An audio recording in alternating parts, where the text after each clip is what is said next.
그러니까 뭐 위치 관계라는 게 뭐 만나거나 또는 뭐 평행하거나 또는 일치하거나 이제 그런 거잖아. 그럼 이제 두 원이 뭐 평행한다는 거는 뭐 별로 생각할 수가 없을 테고요. 그렇다고 뭐 일치하는 경우는 사실 별 이슈가 없어. 문제점이 별로 없고. 그러면은 이제 두 원이 이제 어떤 경우로 이제 위치할 수 있냐면은, 자, 두 원의 위치 관계.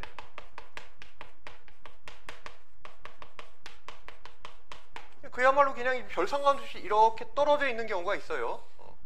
이런 경우. 그 다음에 두 개의 원이 만나는 경우가 있겠지. 만나는데 한 점에서 이제 접하면서 이제 만날 때가 있고요. 그런 경우를 이제 외접한다고 그래. 두 개의 원이 서로 이렇게 바깥에서 이런 식으로 이제 만나는 거야. 점점 더 이제 가까워지고 있는 거 보이지? 더 가까워지면은 겹치는 부분이 있겠죠.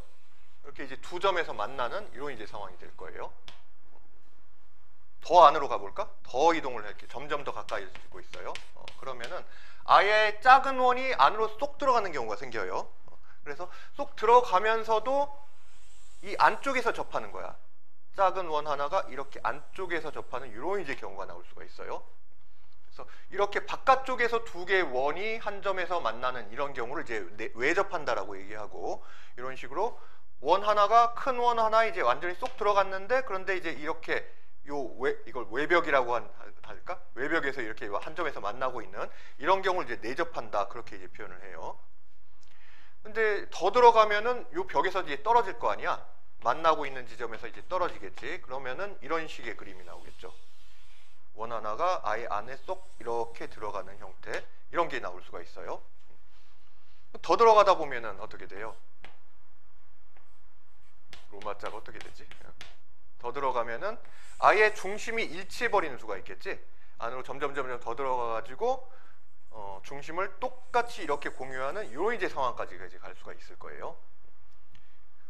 그래서 이제 뭐 그림으로 봤을 때는 대략 이런 이제 경우들이 이제 있을 수가 있는데, 이걸 우리가 이제 문제로 풀 때 어떤 반지름 사이 이제 관계, 결국 원에서 중요한 거는 중심과 이제 반지름이니까 중심은 이제 다 다르고, 그럼 반지름과 그 원 사이 이제 거리 같은 걸, 그런 걸 이제 어떻게 식으로 나타낼 수 있느냐, 사실 이게 그게 포인트인 건데, 그래서 이렇게 원이 이제 떨어져 있거나 만나거나 여기서 이제 가장 핵심적인 게 뭐냐면은 원 사이의 거리예요. 근데 주로 이제 원의 거리라고 했을 때는 중심과 중심 사이의 거리를 따지는 거야.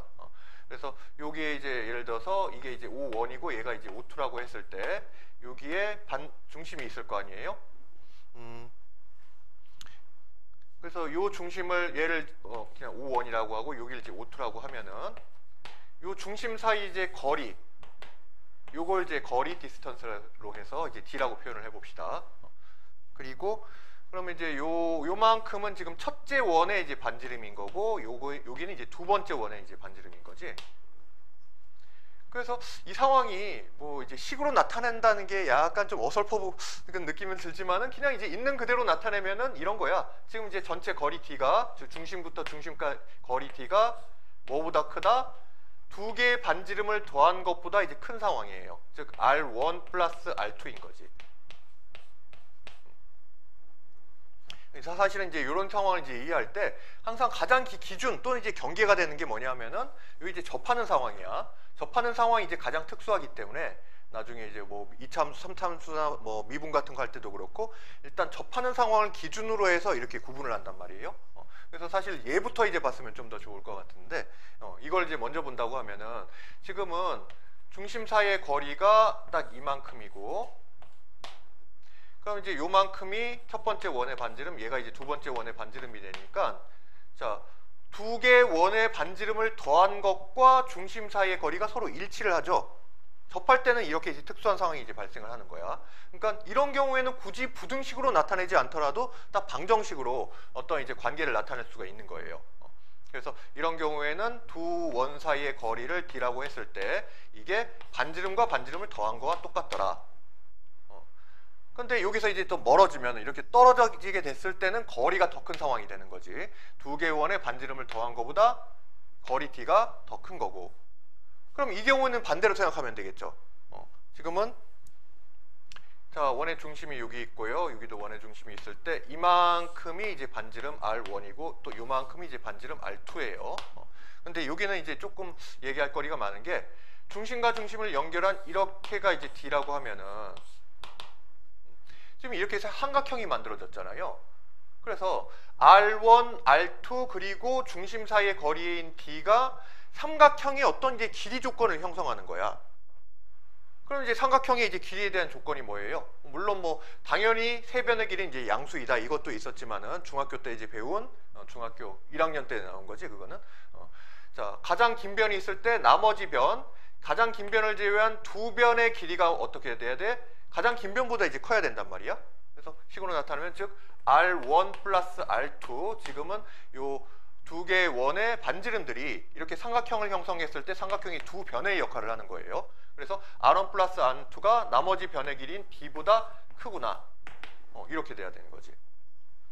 그리고 사실은 뺄셈에 대한 그 반지름의 그 변의 길이의 차이에 대한 조건도 있어요. 그건 뭐냐 하면은 R2에서 R1과 R2의 차이. 그러니까 여기서 R1이 더 크다고 합시다. 이 R1이 지금 더 큰 원이니까 당연히 이제 반지름이 더 크겠지. 그래서 큰 원의 반지름 R1에서 R2를 빼면은 이 경우에는 나머지 변의 그 가장 큰 변 하나보다 이제 적게 돼요. 그래서 사실 이제 두 개 부등식이 이제 다 나오게 되는 거야. 이거를 써먹을 일은 그렇게 많지는 않겠지만은 그래도 혹시 모르니까 좀 알아두세요.